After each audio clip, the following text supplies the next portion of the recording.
Varicose veins కి సరైన చికిత్స కోసం సంప్రదించండి ఎవిస్ హాస్పిటల్. ఒకటే రోజు చేయలేము. ముందన్న గుడ్ నెంబర్ 5 to 6,000 కన్నా ఎక్కువ రారు. ఎస్, అది చేద్దాం. This is also very good one sir. And ఇంకొకటి సార్, నాకు చిన్న ఉన్నప్పటి నుంచి కూడా తిరుపతి లడ్డు అంటే విపరీతమైన ఇష్టం. అసలు ఇట్లా ఇట్లా పట్టుకుంటే చెయ్యి అంతా నెయ్యి అయిపోయేది, అంత బాగుండేది లడ్డు. బట్ దాని క్వాలిటీ రాను రాను రాను అసలు ఇప్పుడు తిరుపతి లడ్డు అంటే దేవుడు గుర్తుకొచ్చి మొక్కి నోట్లో వేసుకోవడమే తప్పితే దానిపైన ఇష్టం అనేది కలగట్లే చాలామందికి. ఎక్కడ చూసినా మిశ్రీ, యాలకులు ఇవి బాగా కనిపిస్తున్నాయి. అండ్ మొన్న ఏదైతే చంద్రబాబు గారు బయటకు వచ్చి చెప్పిన విషయం ఉందో దాని తర్వాత చాలామంది లడ్డు తినడానికి కూడా భయపడుతున్నారు. దీనిపైన మీరు ఏమంటారు? ఫస్ట్, గతంలో జరిగిపోయింది, అది జరిగిపోయింది. దాని మీద ఎంక్వైరీ నడుస్తుంది. అది లీగల్గా ఏం చేయాలో వాళ్ళు చేసుకుంటారు. కాకపోతే ఇప్పుడు మీరు లడ్డు తీసుకోండి, చాలా బాగుంది. దాన్ని ఇంకా ఇంప్రూవ్ చేస్తాం. నేను కూడా బోర్డులో డిస్కషన్ వచ్చింది. అది మనం ఏదైతే కొంటున్నామో అది L1 అనేదే కాకుండా ఈ ఏ క్లాస్ మెటీరియల్ కొనాలి, A1 క్వాలిటీ. A1 క్వాలిటీ వేస్తే ఇంప్రూవ్ ఆటోమేటిక్ అవుతుంది.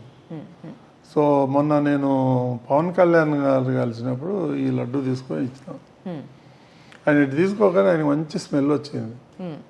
ఆ వాసన అబ్బాయి ఇట్లాంటి లడ్డు నేను ఎన్ని రోజులు అయింది చూసి, చాలా బ్రహ్మాండంగా ఉందని అప్రిషియేట్ చేశారు. ఓ, మీ దగ్గర ఏమైనా ఉంటే ఇవ్వండి సార్, కొంచెం రేపిస్తాను. అంటే క్వాలిటీ అంటే అట్లా చేంజ్ అయిపోయిందండి. అవునా, చాలా బ్రహ్మాండంగా చేస్తున్నారు.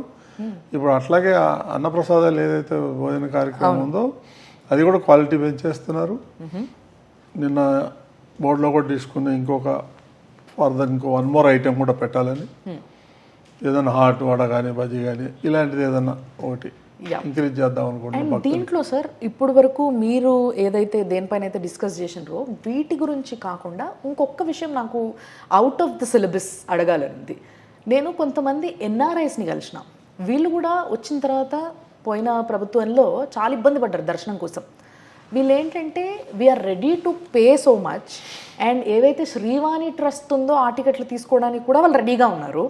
బట్ వాళ్ళందరూ కూడా అక్కడికి వెళ్ళి వెయిట్ చేసి లైన్లో నుంచి అక్కడ గొడవలు, అక్కడ మళ్ళీ 10,000 ఒకందో 50 రూపాయలు ఎక్స్ట్రా కట్టేది ఉంది, అది కట్టి టికెట్ తీసుకున్నాక కూడా వాళ్ళని బ్రేక్ దర్శనంతో సహా తోసేయడము ఇవన్నీ కూడా జరిగినాయి. సో వాళ్ళ రిక్వెస్ట్ ఉండే, నాకు పర్సనల్గా కొంతమంది NRIs పెట్టిన రిక్వెస్ట్ ఇది, మాకు అంతే మర్యాద కూడా కావాలి కదా, అది దొరకట్లే మాకు, అది మిస్ అవుతున్నాం మేము అని అంటున్నారు. ఏం చెప్తారు మీరు వాళ్ళకి? ఇది ప్రాబ్లం ఉంది, ఏదో కౌంటర్ ఉన్నట్టుంది. నాకు పూర్తిగా అవగాహన లేదు దాని మీద. కాకపోతే నేను రీసెంట్గా అధికారులతో మాట్లాడాను, NRIలకి ఏం చేద్దామని. దానికి ఒక యాప్ తయారు చేస్తున్నారు. ఓకే, NRIలకి వాళ్ళు ఆన్లైన్లో బుక్ చేసుకోవచ్చు. ఆ ఫెసిలిటీ సో ఓన్లీ NRIs కాదు, ఓన్లీ NRIs. సో లైక్ ఏమి ఇబ్బంది లేదు. ఎవ్రీ మంత్ ఇన్ని అని వాళ్ళకి ఏమైనా సెపరేట్ కోటా ఉంటుంది అంటారు? పెడతాము, ఆలోచన చేసి పెడతాము. NRIకి సపరేట్గా కోటా ఒకటి పెట్టి వాళ్ళు డైరెక్ట్గా వచ్చి అక్కడే బుక్ చేసుకొని వెళ్ళొచ్చు దర్శనానికి. సేవలు కూడా ఇస్తాం. ఓకే, అండ్ వీళ్ళందరూ సాటిస్ఫై అవుతూ ఉన్నారు మీ డెసిషన్స్తో, బట్ ఒక్కరు మాత్రం చాలా బాధపడుతున్నారు సార్, టూరిజం వాళ్ళు. వీళ్ళు ఏంటంటే అయ్యో ఇన్ని రోజులు మేము కొంతమందిని దర్శనానికి ఇక్కడ నుంచి బస్సులో తీసుకెళ్ళి ఒక్క రోజులో దర్శనం చేయించి తీసుకొస్తున్నాం, అక్కడ రద్దీ పెంచట్లేదు, మా వల్ల ఏంటి ప్రాబ్లం, వీళ్ళకి ఎందుకు ఏదైతే టూరిజం కోటాలు టికెట్స్ ఉన్నాయి వాటిని రద్దు చేస్తున్నారు అని చెప్పేసి అడుగుతున్నారు. మీరు ఏం చెప్తారు వాళ్ళకి? ఇది టూరిజం ప్లేస్ కాదు. First of all pilgrim centre, అది టూరిజం అనేది రాంగ్, బేసిక్ రాంగ్. ఎట్లా అవుతుంది తిరుమల టూరిజం? అంటే చుట్టుపక్కల ఇంకా చాలా ఉన్నాయి కదా సార్, అవన్నీ చూపించి. టూరిజం తిరుమలకి సంబంధం లేదండి. అప్పుడేదో లాస్ట్ గవర్నమెంట్లో వాళ్ళ ఇంట్రెస్ట్తోని చేసి టికెట్లన్నీ అమ్ముకొని బ్లాక్లు అమ్ముకొని. అంటే మీరు ఇట్లా అంటే ఇంకొక మాట కూడా వస్తుంది సార్, అంటే ఇది మీ కౌంటర్ వేరే దగ్గర నుంచి వచ్చేలోపు నేనే అడిగింది బెటర్ అని.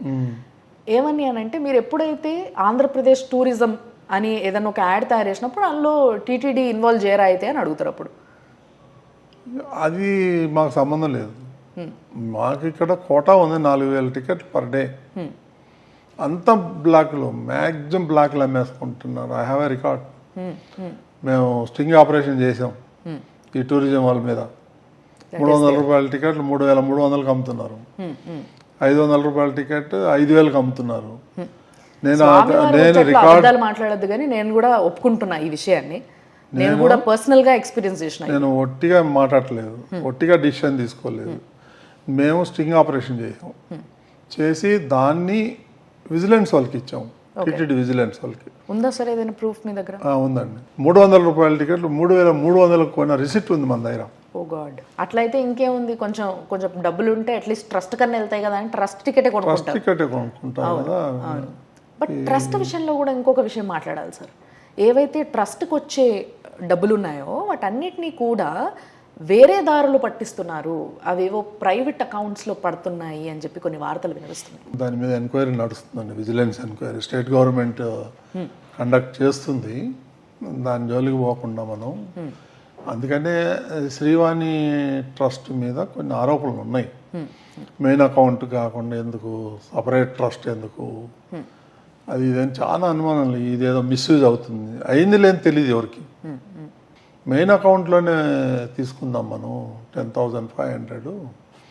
ఆ శ్రీవాణి ట్రస్ట్ అకౌంట్కి మాత్రం వద్దు. ఆ స్కీమ్ ఉంటుంది కానీ ఆ ట్రస్ట్ తీసేస్తున్నాం, సపరేట్ అకౌంట్ తీసేస్తున్నాం.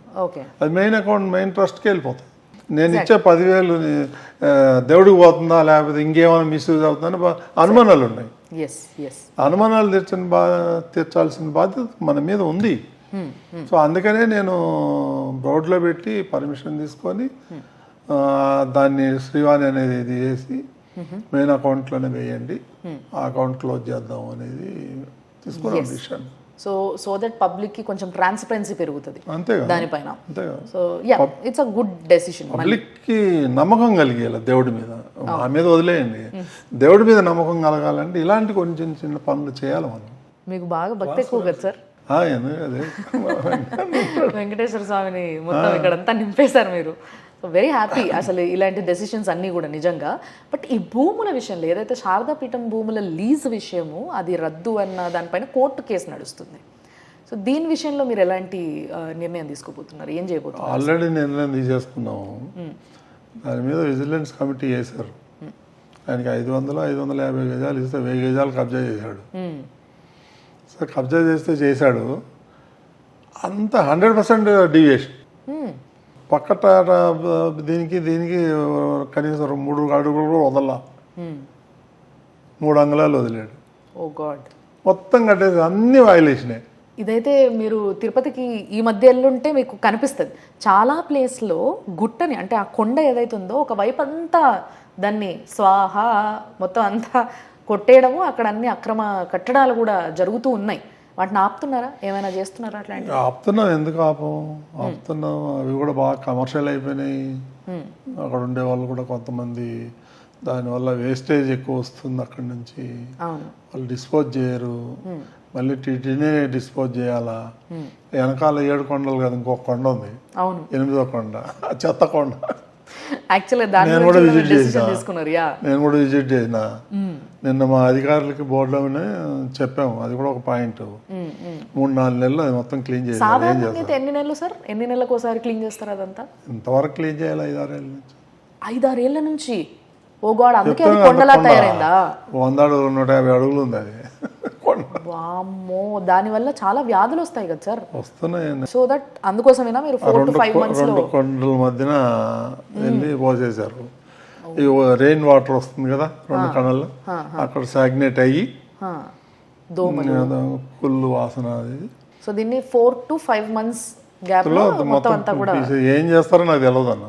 కాల్ చేస్తారా, అమ్మేస్తారా, కిందికి ధరలు ఇస్తారా నాకు తెలియదు. అధికారులకి క్లియర్గా ఇన్స్ట్రక్షన్ ఇచ్చిన.